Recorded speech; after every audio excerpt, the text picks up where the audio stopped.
But well, I mean, I wanted to ask you a little bit about how the actual mechanism of how you started Clean Liquor, and you mentioned a little bit earlier about having a partner and investors. I know a lot of people that are listening might like to start their own business.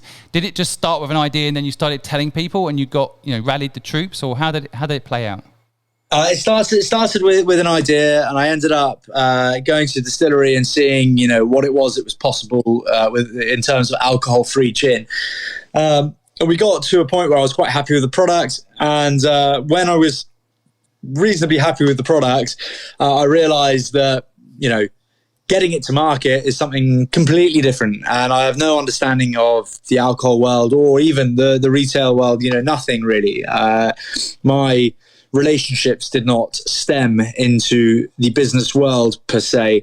So I spoke to a number of key individuals who essentially put me in touch with a gentleman called Justin Hicklin, older guy, full of experience, one of those really calm, cool, kind of considered 60-year-olds who has been around the block a few times and kind of gets it.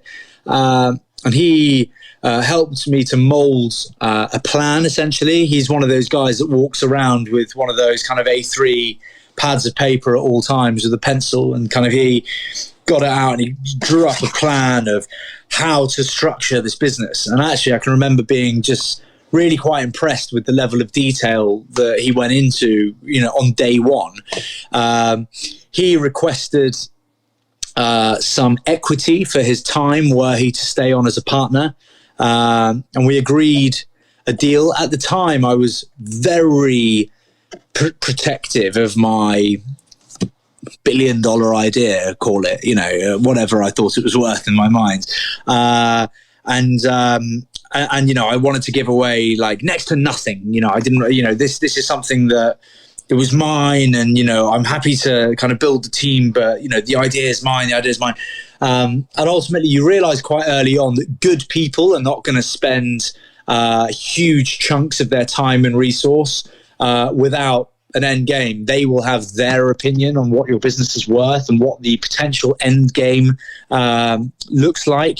And we negotiated a deal which was soon renegotiated, essentially, and ended up with a split that we were both quite comfortable with. And then from there, we brought in a couple of guys that worked for Innocent all the way through to sale to Coca-Cola.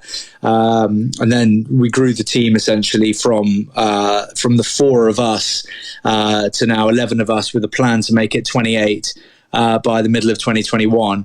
And, we hired a marketing expert from Britvic, and, our team now has 3 people from Innocent, a girl from Vita Coco, just like my whole point at the very beginning was, once I got on board with, right, this is going to be a serious player in a serious space, we need the best people. We interviewed a load of people, and there was, this guy or this girl that costs this much. And then there was this guy or this girl that, costs a bit less because, and we just made the decision quite early on to just go with heavy hitters.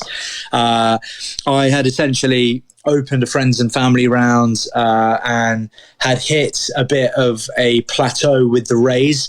There was 400k left we agreed to raise 2.1 million pounds. We had got there through David and Justin had developed a business plan that saw us spending 2.1 million pounds over the course of the first 18 months. This to me at the time was all like, what are we going to spend 2 million quid on in 18 months? And they were like, we can assure you this is quite normal. In fact, it's not even a big raise, and I kind of at the time just decided I had to take their word for it.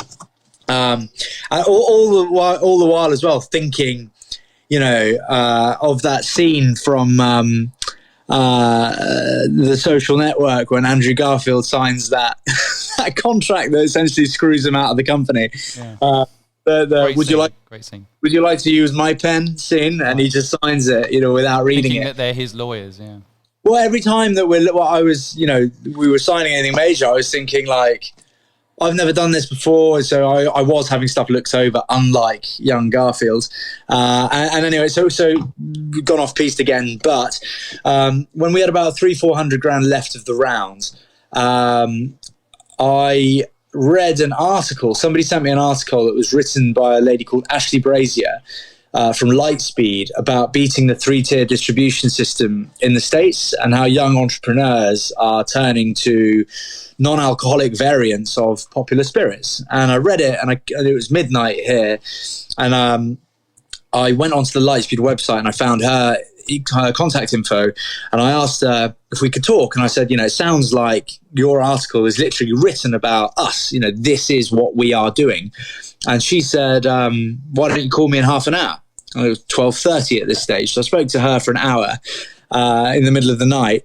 And she said, well, my partner's in town next week. We'll meet you and we'll have a chat. And that's taking us back to the beginning of the podcast when I said, that I was saying I've never run a company before, but they took a punt and they said at the lunch table that they wanted to invest 2 million quid. And there was only 300 grand left. So I said, will you just fill the 300 grand? And they said, we won't do that. We'll do a minimum of 1 million. So we over-raised.